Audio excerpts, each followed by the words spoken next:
That's one of the positives of Jalen. You can't tell the difference. I mean, if he throws 4 touchdowns versus a 4 interception game, he's going to be the same guy. He's not, it's a cliche, but he's not going to get too high or too low.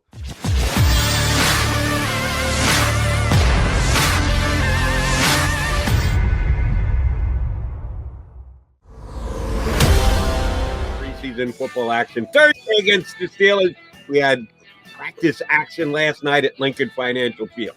Thanks for tuning in, getting your football week underway with us here on Birds 365. Jody McDonald, along with Jeff Kerr, who's sitting in for John McMullen. Where's McMullen, you may ask? Well, he's right there. They got his pretty face up there for you. He's hopping on the telephone line before he gets to Eagle practice with us today. Jeff, I hope you had a good weekend. I did. Philly swept the Mets. That's always a good one. I donned the USA cap because the United States ended up with the most gold medals and the most overall medals in the Olympics. It's an official wrap, which leads us nicely into the NFL season, where John McMullen got to see firsthand Eagles practice in the Link in front of screaming Eagles fans. J-Mac, how was your party last night? It was great. It was good to see fans back in the building after last season. So that part of it, I think, was exciting, as I said, to get back to. It's, I think, a needed step. I've said it before with you on the show, Jody. I had a tough time with pro sports as a whole with no fans. I thought it really took a lot away. So I think people now understand what the environment means to these events. And, playing games in essentially $1 billion TV studio. That's what I call these NFL stadiums.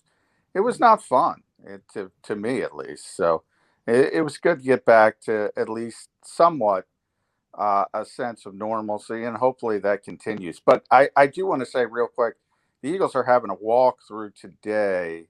I got some behind-the-scenes stuff I got to take care of. So close to the media, nothing today. They're back full practice tomorrow, and obviously the game. So, yeah, game week. First game week of the NFL season.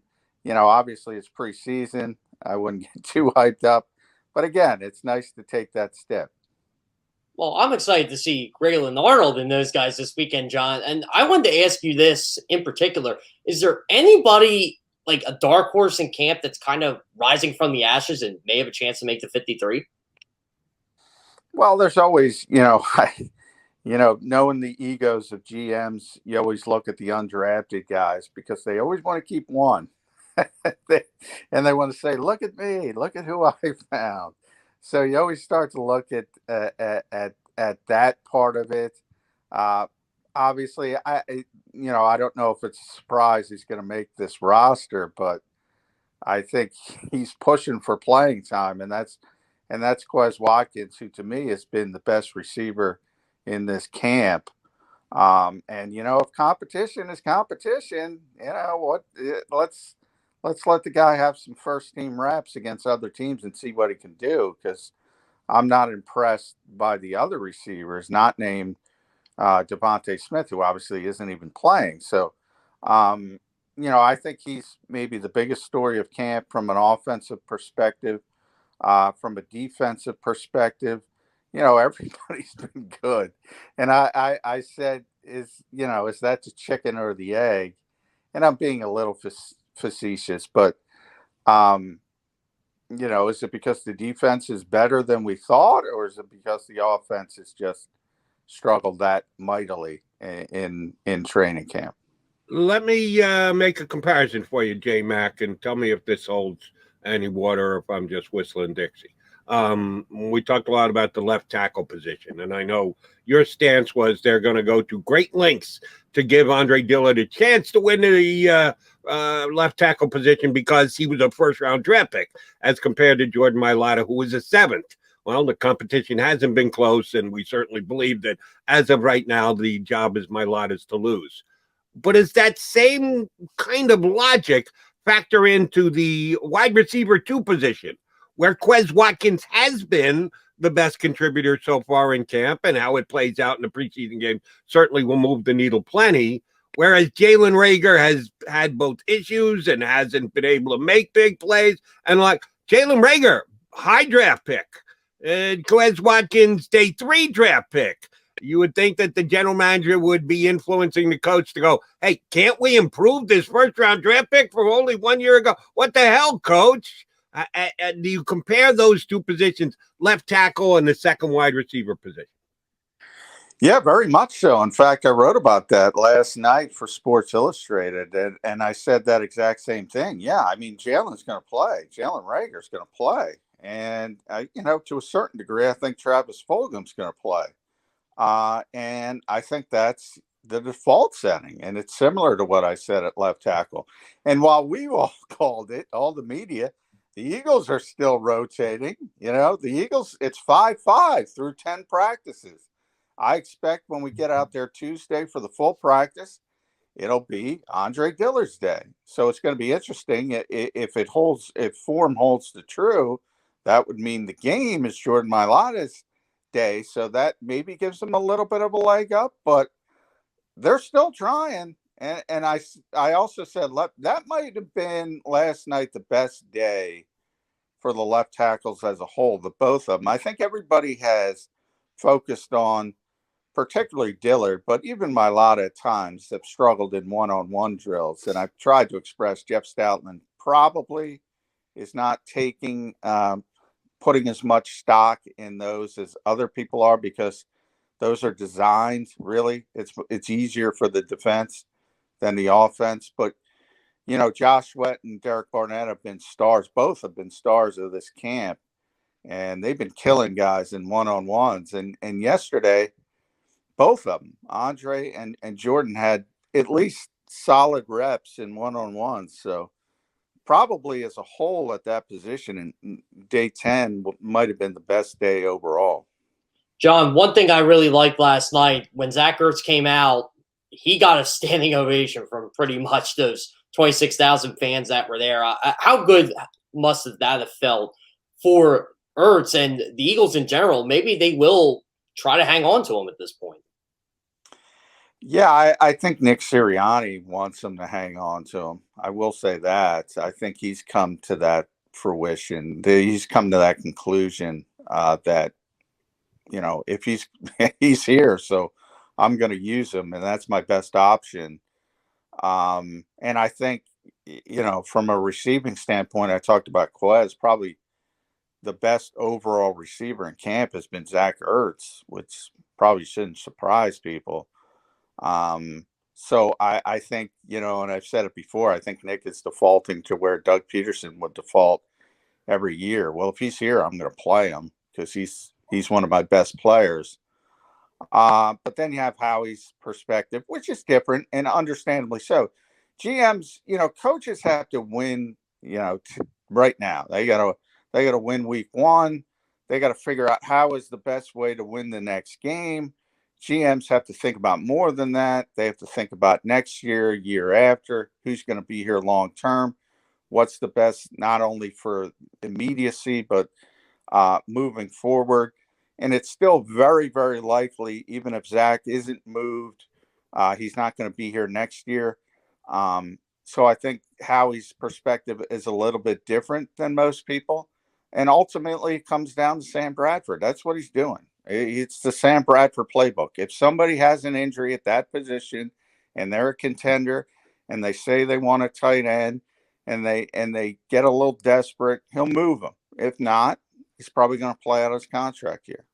John, you were there last night. Yours truly wasn't. So I need you to paint this picture as best you can. Heard that Zach Ertz got the biggest hand. Brandon Graham got a big one too. Close between those two guys, but Ertz got an ovation from the Eagle fans. And that he seemed to enjoy it, that he was kind of beating his chest as they were cheering for him and the like. We know as per practices that Zach Ertz not 100% dedicated to being a Philadelphia Eagle this year. He made the big show of coming back out and sitting on a bench after the game was over. His parting shot, his final goodbye to Lincoln Financial Field. Oops. I guess he was welcomed back in with open arms last night. Did by his reaction, did it make you think, all right, he's now accepted at least the possibility that he's going to be an Eagle and that he'll be able to jump in and dedicate himself and be part of the team trying to win games this year? Did you get that feeling? Yeah, I mean, I thought he was already at that point, and the fact that I said he's having a very good camp, so he's being a professional, and I think that's sort of like the card Howie Roseman always had in his pocket, because he knows Zach isn't the type of guy who's going to, completely tank because he's not happy in a situation. So I think that was sort of the insurance policy that Howie Roseman always had, to play the bad cop, as he likes to say. And from Zach's perspective, look, he's never had an issue with the fans. He loves the fans here. He got so emotional when he essentially said his goodbye because of that. His problems are with the organization, and they stem from the playoffs after the 2019 season, when he played through a broken rib and a lacerated kidney. And let's be honest, most guys, I'm gonna put Jason Kelsey off to the side because he played through anything, but most guys aren't playing through that. And he did it for this organization, and he feels that they didn't show any reciprocation. It's tough. GM is a tough job. I know people hate when I defend Howie Roseman, but you have to make difficult decisions. And, the best case is always, you can't pay for what a guy did. You got to pay a guy for what you think he's going to do in the future. Unfortunately, when you get into the murky waters of all-time greats of a particular franchise, and make no mistake, Zach Ertz is that with the Philadelphia Eagles, it's tough because he's not the player he once was. You're moving towards Dallas Goedert. That's your future. It's not as easy as people think it is. Now, John, Jalen Hurts was, by all accounts, terrible on Saturday, and I'm being nice there. How much better was he on Sunday? He was a lot better. I mean, he almost had to be. It's tough to duplicate what Saturday was. It was that bad. I mean, I've been going to practices for 25 years. I'm trying, the memory is going. I'm trying to think of a worse offensive practice. I'm sure I saw one along the way, but it was up there. It was one of the worst, and the entire offense. But obviously, it starts with the starting quarterback, as it always does, fair or not.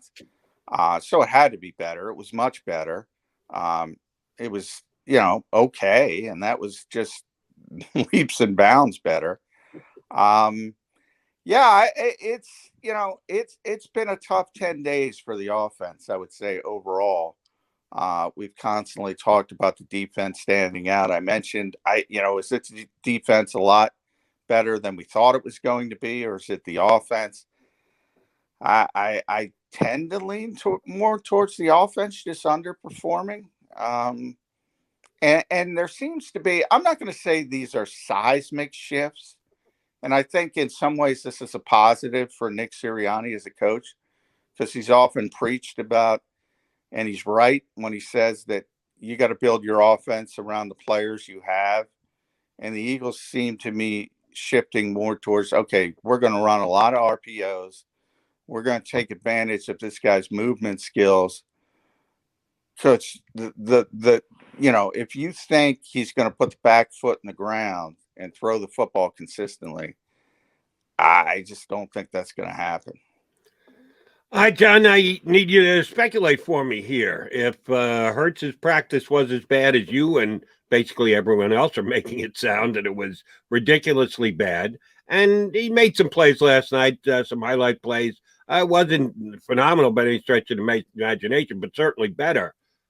What the hell happened on Saturday? Was there reasoning behind it that he played as poorly as he did, that the defense did something that he wasn't ready for, didn't expect, that he was looking ahead to the Sunday live practice? If it was as hideous as most people are making it sound, you got a reasoning behind that? Yeah, it was a bad day. I mean, and unfortunately, it was his 23rd birthday. Who knows? Maybe he was thinking about celebrating later on. I mean, we all have bad days. We all wake up and have bad days. I do think it was an outlier. That was by far the worst practice. I don't think it's been great for a large majority of the days, but most days you could say, okay, like last night, he made a nice play down the field to Quez Watkins, and really the back end was the more impressive part because Quez went up and high pointed the football over Anthony Harris. His best throw was an outside sort of shoulder fade to Travis Fulgham down the field for about 30 yards, which was a really nice throw. So there's generally every day you can point to a few things that were good and a few things that are bad. The decision making, sometimes throwing into double coverage, making the wrong decision. I think he flushes a little bit too much. You always want the quarterback to climb the pockets. And when you flush, you cut off sort of one side of the field. Things like that are a work in progress, but you expect that from young quarterbacks. And then the footwork. I mean, that's what it comes down to as far as consistency throwing the football. So when you see him make a great throw to Travis Fulgham, you say, okay, that's got to be more consistent. And it's generally tied to footwork. But again, you expect that from young quarterbacks, and that part of it's a work in progress. I said after that practice, I mean, that's one I compared it to a game. If you lose 40-3, just flush it. Don't even worry. Don't watch the film. Don't worry. It's an outlier. Just turn the page and chalk it up to a bad day. I don't know if that's what Nick did, but that's what I would have done. How does Jalen react when he has a practice like he did Saturday? I mean, everything he talks about, it just seems like it goes out the window for him, like you said, John. But what's his like body reaction? Like we all know how Carson Wentz was when he made a bad throw or made a bad decision. How does Jalen Hurts react to all that? That's one of the positives of Jalen. You can't tell the difference. I mean, if he throws 4 touchdowns versus the 4 interception game, he's going to be the same guy. He's not, it's a cliche, but he's not going to get too high or too low.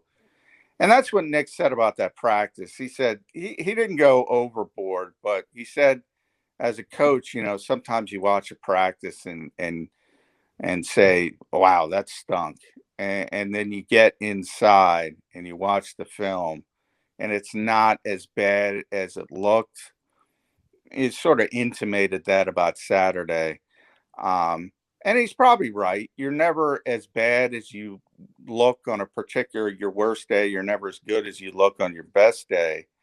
And I think that's the way you go about it. But, Jalen's personality as a whole, yeah. I mean, I always say he's the opposite of a typical young quarterback. Normally, okay, this guy's got the talent to play at a high level in this league. And then you worry about the intangibles. Is he a leader? Can he handle things? It's a big job. We often talk about. I don't worry about the intangibles.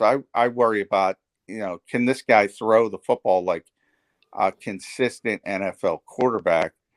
And we are where we were. We don't know that answer. I mean, right now, it's no. Can he get to the point where he can do that? Now, Miles Sanders was the first to bring it up. Nick Sirianni talked about it a lot yesterday because he got asked from essentially what Miles said. And that's where all the RPO stuff comes in. I think look, this is our quarterback. And we're going to accentuate his strengths, and you're going to see a college-style offense. And I don't think that's a bad thing. Long-term, though, I know Jeffrey Lurie. I know what he wants. He doesn't want that. But Nick Sirianni, I think for Nick, it's a positive thing because he's looking at what he has, and he's going to try to win week 1 in Atlanta. And that's what he should do. J-Mac, it is certainly easier to judge how good your running game is when you're playing an actual game, when you're not tackling to the ground, when there are no big hits, it's much more difficult to judge where your running game is at than your passing game, because you can do that in shorts and shells and see who's getting separation and who's going up and high pointing the ball and where the passes are. Much tougher to read your running game without having faced off against an opponent in another jersey. You just talked about, what does Nick Sirianni want to do to win? What does Jeff Lurie want to see out of his team's offense? What are we going to see in exhibition game one against the Steelers? Is it going to be heavy run related, because that's the best way the Eagles are going to have to move the football this year? Will it to be easing the quarterback into what's expected of him over the course of the year? How much do you think they're going to run the football on Thursday night? Yeah, I mean, week one in the preseason, nobody's game planning at all. Nobody. It's not about, okay, what are we going to do against the Pittsburgh Steelers? It's just, it's an extension essentially of training camp, and you're just doing your normal stuff to get ready for ultimately when you start the game plan. I don't know how much the starters are going to play. I do think it would be valuable to get Jalen Hurts some reps. Typically in the first, if you have an entrenched starter, you're not going to worry about playing him much at all in the first preseason game. So they're going to just continue to work. And, you might see, as, Nick kind of said, he's finished the install of his offense, I think on Thursday of last week. So now it's about kind of molding and what you do well within that offense. And yeah, you might see a little bit of RPOs if Jalen plays, but remember the backups, if he gets injured, for instance, and they got to go to Joe Flacco or Nick Mullins, well, he's not going to run a ton of RPOs. So when they're in the game and they're going to be in there for the vast majority, the second and third string quarterback, no, I mean, they're not going to run a lot of that stuff because those quarterbacks can't do that.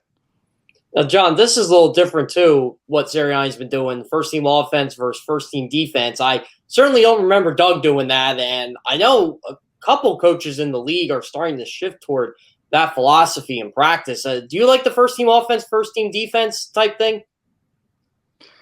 I think it gives you a better feel for what you have on both sides of the football. So it kind of, what do you want, your framework? I mean, we were talking about this, a bunch of us on the sideline one day last week, and maybe want to throw the second team defense out there a little bit more just to give Jalen some more confidence. So it kind of, it kind of, what do you want to get accomplished? I don't know if Nick Sirianni is at the point where he's saying, I got to build this guy up. I don't know if Jalen is the type of personality that is affected by poor plays. As I said, he seems very even-keeled.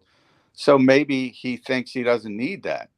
And he's just trying to get the best work possible to get his offense prepared for the regular season. So ultimately, you're judged on wins and losses. And this is his first training camp as a head coach. He's learning things on the fly.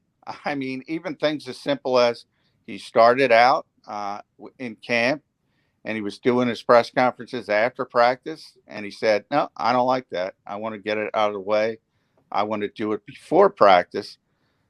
Even things as simple as that, you learn on the fly, and he's going to learn on the fly. And ultimately, when this training camp is finished, he's going to make some changes as a head coach. Everybody does. That's just part of it.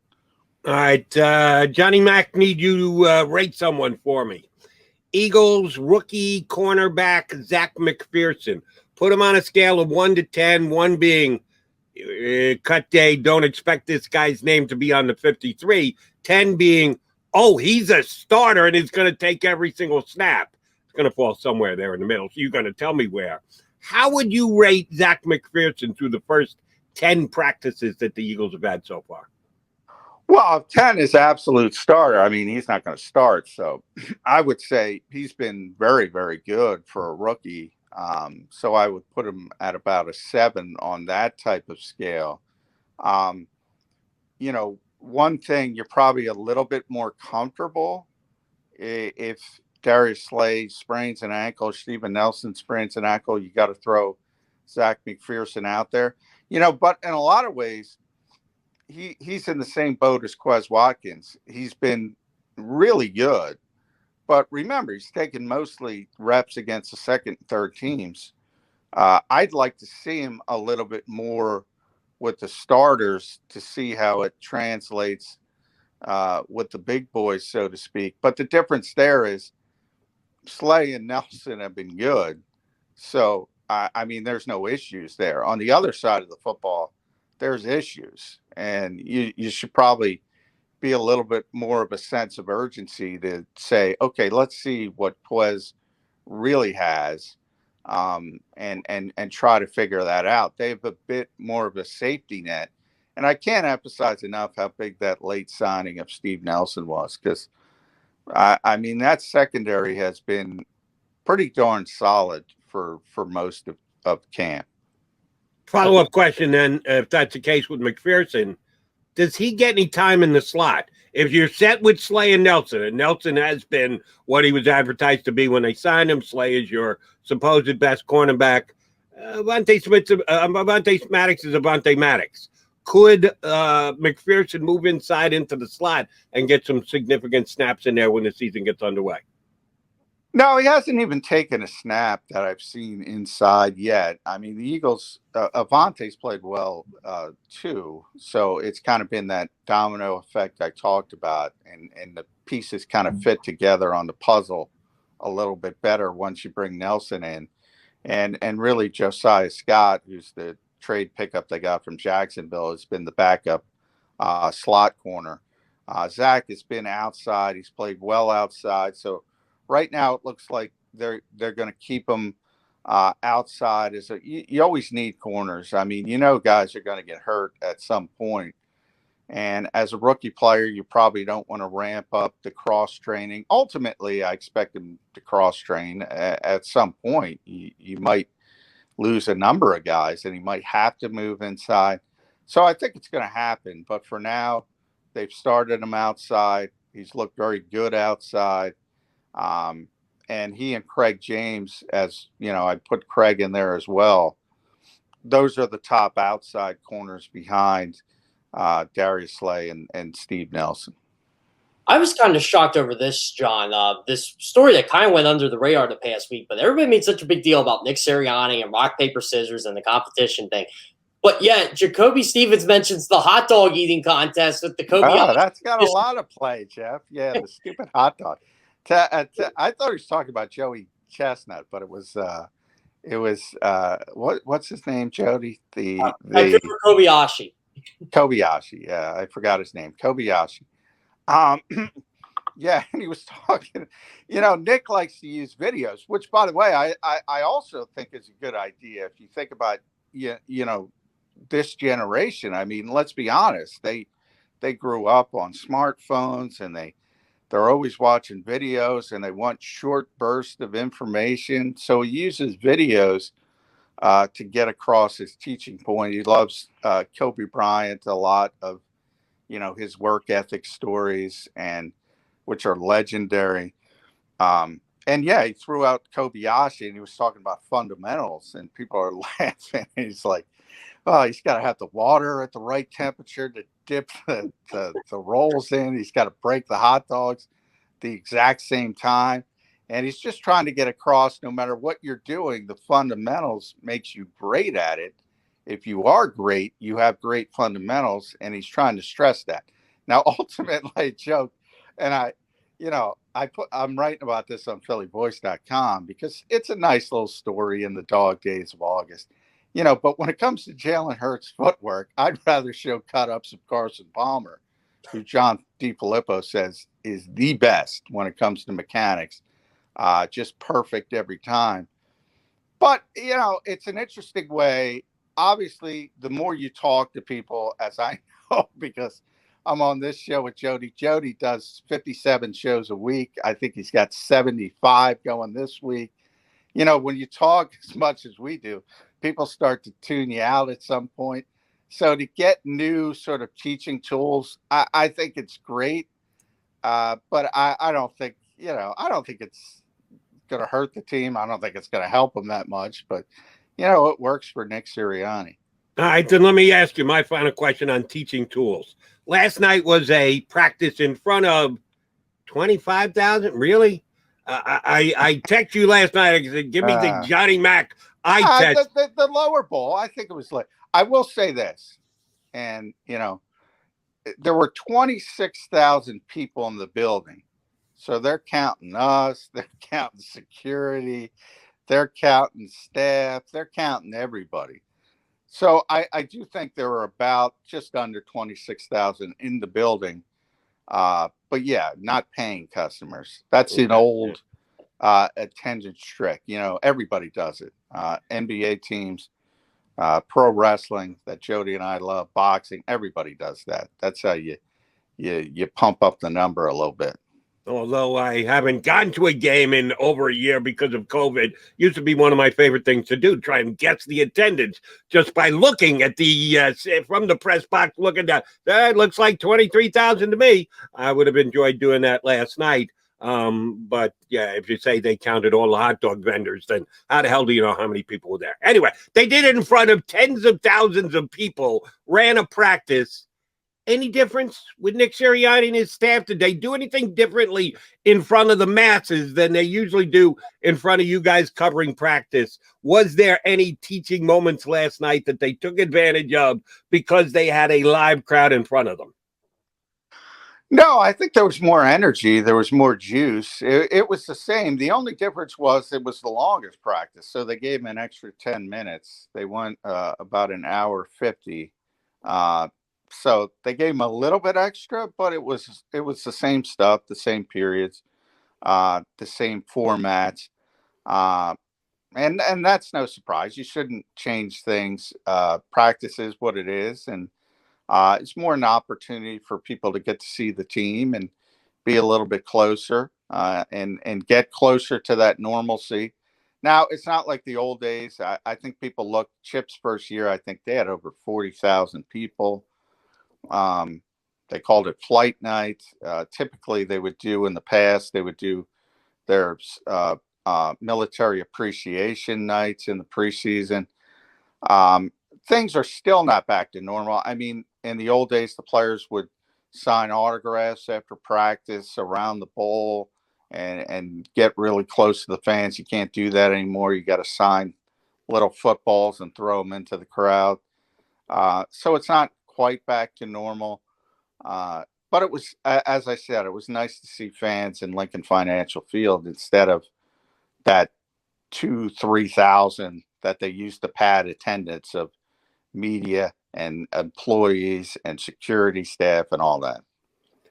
One thing I missed. Oh, go ahead. Go ahead. No, go ahead, John. Yeah.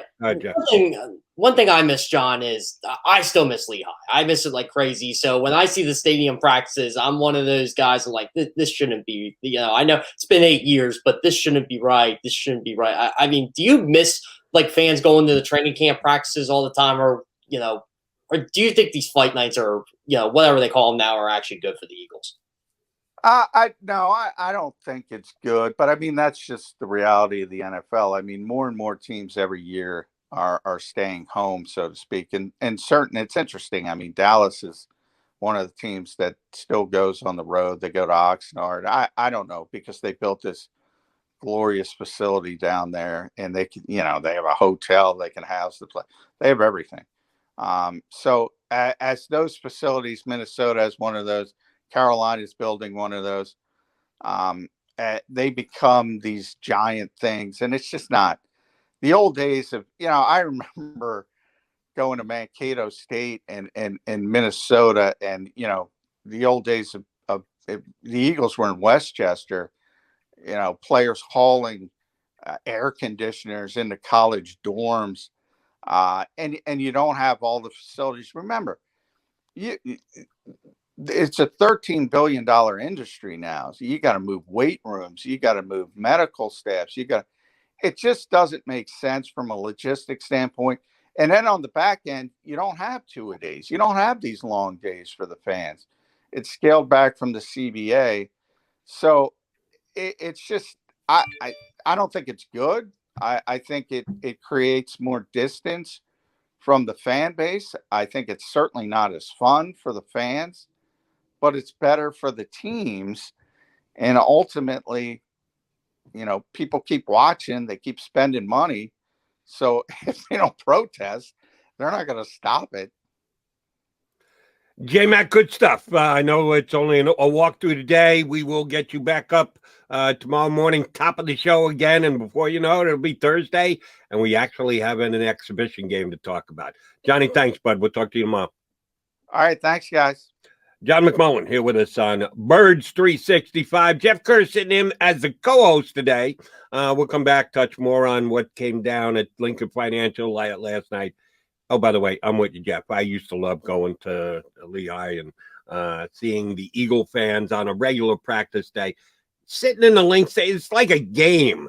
That's not attending a practice. If you're in Lincoln Financial Field, it's a game, even if it's only practice. Sitting on the benches up at Lehigh, now that's attending a practice. We'll come back. We'll talk about all of that stuff and start to look ahead to the game on Thursday versus the Steelers. Got a good guest going to join us in hour number 2. That would be Paul Domwich, who has just recently come off the Eagles beat in a full-time basis. Still going to be doing some writing, and he is the Philadelphia voter for the Hall of Fame. They had the Hall of Fame inductions in Canton this week, so we got plenty to get into with Damo. He's going to join us next hour. We'll come back and finish up hour number 1 here on a Monday edition of Birds 365. Today's show on the JAKIB Media channel. Listen to the podcast on your way home. Available on YouTube, Apple, and Spotify.